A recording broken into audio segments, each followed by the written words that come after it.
जय हिंद दोस्तों। Next time पर आपका स्वागत है। जैसे कि हमारे इस टॉपिक के अंतर्गत पे फर्स्ट टॉपिक के अंतर्गत पे हमने लोकसभा के अंतर्गत पे जो सीटें हैं, लोकसभा के अंतर्गत पे कम्प्लीटली रूप से कितनी सीटें होती है, 545 सीटें हैं। और प्रत्येक 28 राज्य तथा 9 केंद्र शासित प्रदेशों के अंतर्गत पे प्रत्येक राज्यों पे कितनी सीटें तथा प्रत्येक केंद्र शासित प्रदेशों में कितनी सीटों का बंटवारा किया गया, उसके बारे में जाना आज के इस टॉपिक के अंतर्गत पर हम जानेंगे। आज का हमारा दूसरा टॉपिक है राज्यसभा। ठीक है, राज्यसभा के अंतर्गत पे हम प्रत्येक स्टेट के अंतर्गत पे तथा केंद्र शासित प्रदेश के अंतर्गत पे हमारे भारत पे कितने राज्य हैं, 28 राज्य तथा 9 केंद्र शासित प्रदेश हैं। उनके अंतर्गत पे प्रत्येक राज्य तथा केंद्र शासित प्रदेशों के अंतर्गत पे कितनी सीटों का बंटवारा किया गया, उनके बारे में जानेंगे, जो एग्जाम पर्सपेक्टिव से काफ़ी इंपॉर्टेंट है। ठीक है, यदि आप यूपीएससी प्रिपरेशन कर रहे हैं तो उसके अंतर्गत भी ये काफ़ी इंपॉर्टेंट है, आपको समझने में काफ़ी आसानी होगी। यदि आप एसएससी सीजीएल या सीएचएसएल की तैयारी करते हैं या अन्य कोई एग्ज़ाम की तैयारी करते हैं तो कभी उसके अंतर्गत पे एग्ज़ाम पर पूछने को दिखाई देता है, इसलिए आपके लिए काफ़ी इंपॉर्टेंट है। और आप इस टॉपिक के अंतर्गत ही हमारा टारगेट यह रहेगा कि आपको इसी टॉपिक के अंतर्गत पे पूरा कंप्लीटली रूप से याद हो जाएगा और आपको आगे देखने की ज़रूरत नहीं है। यदि आपके पास पेन और कॉपी है तो आप इसको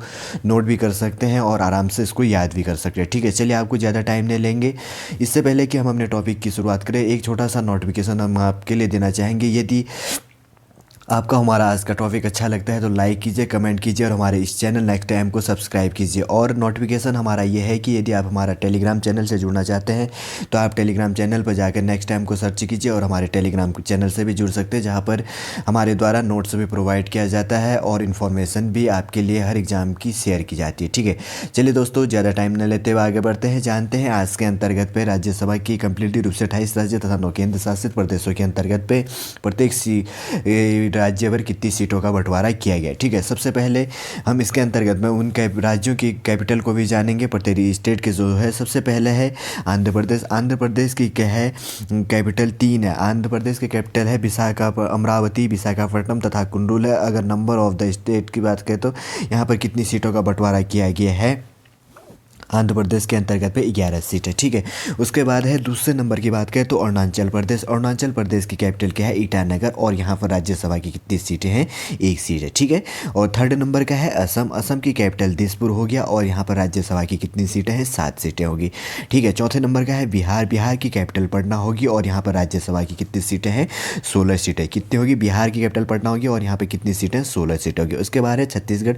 छत्तीसगढ़ की कैपिटल क्या होगी, रांची होगी और यहाँ पर राज्यसभा की कितनी सीटें हैं, 5 सीटें होगी। ठीक है, छठे नंबर का है गोवा।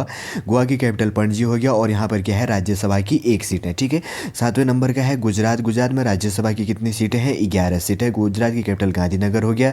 आठवें नंबर का है हरियाणा। हरियाणा की कैपिटल चंडीगढ़ होगी और यहाँ पर राज्यसभा की कितनी सीटें हैं, 5 सीटें। ठीक है, उसके बाद है 9वें नंबर का हिमाचल प्रदेश। हिमाचल प्रदेश की कैपिटल शिमला होगी और यहाँ पर राज्यसभा की कितनी सीटें हैं, 3 सीटें। ठीक है, उसके बाद है 10वें नंबर का जम्मू कश्मीर। ठीक है, जम्मू कश्मीर क्या है, हमारा केंद्र शासित प्रदेश है। अगर जम्मू कश्मीर के अंतर्गत पर अगर राज्यसभा की सीटों की बात करें तो कितनी है, यहाँ पर 4 है। ठीक है, उसके बाद है 11 झारखंड। झारखंड की कैपिटल रांची होगी और यहाँ पर राज्यसभा की कितनी सीटें हैं, 6 सीटें। ठीक है, ये रहेगी कितनी सीटें राज्यसभा की, झारखंड के अंतर्गत पे 6 सीटें होगी।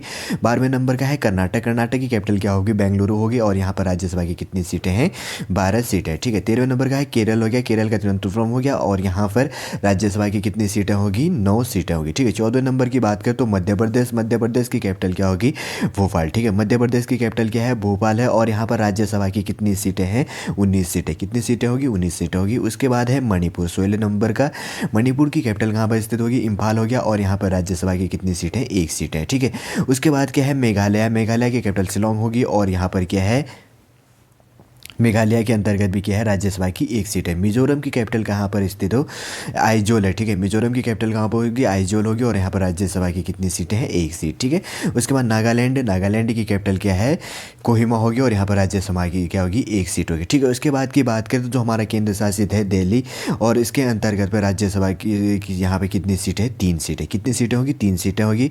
उसके बाद क्या है, जो हमारा है नॉमिनेटेड के अंतर्गत पे राज्यसभा की कितनी सीटों को नॉमिनेट किया जाता है, 12 सीटों को इसके अंतर्गत में नॉमिनेट किया जाता है। उसके बाद हो गया उड़ीसा, जो अलग अलग क्षेत्रों से आते हैं। ठीक है ना जी, इसके अंतर्गत पे जो नॉमिनेट होते हैं। उसके बाद है 22वें नंबर को उड़ीसा की कैपिटल भुवनेश्वर होगी और यहाँ पर राज्यसभा की कितनी सीटें हैं, 10 सीटें। ठीक है ना, उसके बाद हो गया पुडुचेरी। पुडुचेरी की के अंतर्गत पे राज्यसभा की कितनी सीटें हैं, 1 सीट है। ठीक, उसके बाद है 24वें नंबर का है पंजाब। पंजाब की कैपिटल चंडीगढ़ होगी और यहाँ पर राज्यसभा की कितनी है, 7 सीटें। आपने नोट किया होगा कि हरियाणा की कैपिटल भी चंडीगढ़ है तथा पंजाब की कैपिटल भी क्या है, चंडीगढ़ है। ठीक है, जब भारत और पाकिस्तान बंटवारा नहीं हुआ था, जो हमारा ये पंजाब है, पंजाब की कैपिटल तब कहाँ पर स्थित थी, लाहौर पर थी। कहाँ पर स्थित थी, लाहौर पर थी।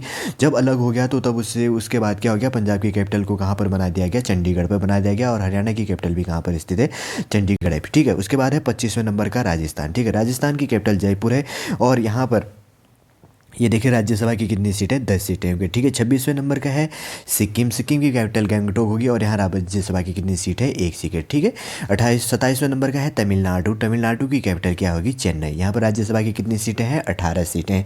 ठीक है, तमिलनाडु में कितने कैपिटल चेन्नई होगी और यहाँ राज्यसभा की 18 सीटें होगी। उसके बाद है 28वें नंबर का तेलंगाना। तेलंगाना कितना की कैपिटल क्या है, तेलंगाना ही है। इसके का ये किससे टूट के हैदराबाद से अलग हुआ था, ठीक है ना, तेलंगाना। ठीक है, और तेलंगाना की कैपिटल क्या है, तेलंगाना होगी और यहाँ पर राज्यसभा की कितनी सीटें, 7 सीटें होगी।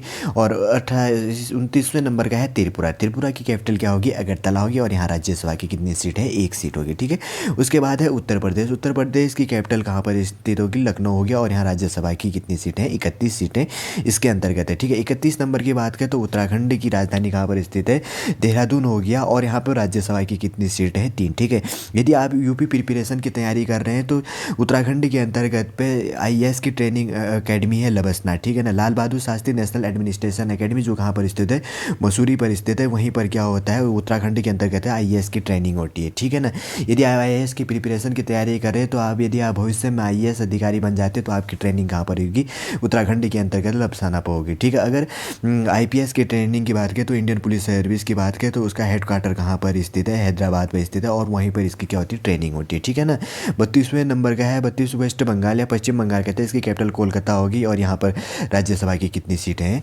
16 सीटें इसके अंतर्गत हो गया। कंप्लीटली रूप से अगर की बात करें तो कितनी सीटें यहाँ पर 245 हो गया। आज के इस टॉपिक के अंतर्गत में हमने 28 राज्य तथा 9 जो केंद्र शासित प्रदेश हैं उनके अंतर्गत में जो राज्यसभा की सीटों का बंटवारा किया गया है उनके बारे में जाना। ठीक है, जो एग्जाम पर्सपेक्टिव से काफ़ी इंपॉर्टेंट है, जो अत्यधिक मात्रा में एग्जामों पर भी पूछने को दिखाई देता है। ठीक है, चलिए दोस्तों, आज का टॉपिक हम यहीं पर समाप्त करते हैं। यदि आज का टॉपिक आपको अच्छा लगे तो लाइक कीजिए, कमेंट कीजिए और हमारे इस चैनल नेक्स्ट टाइम को सब्सक्राइब कीजिए। जय हिंद।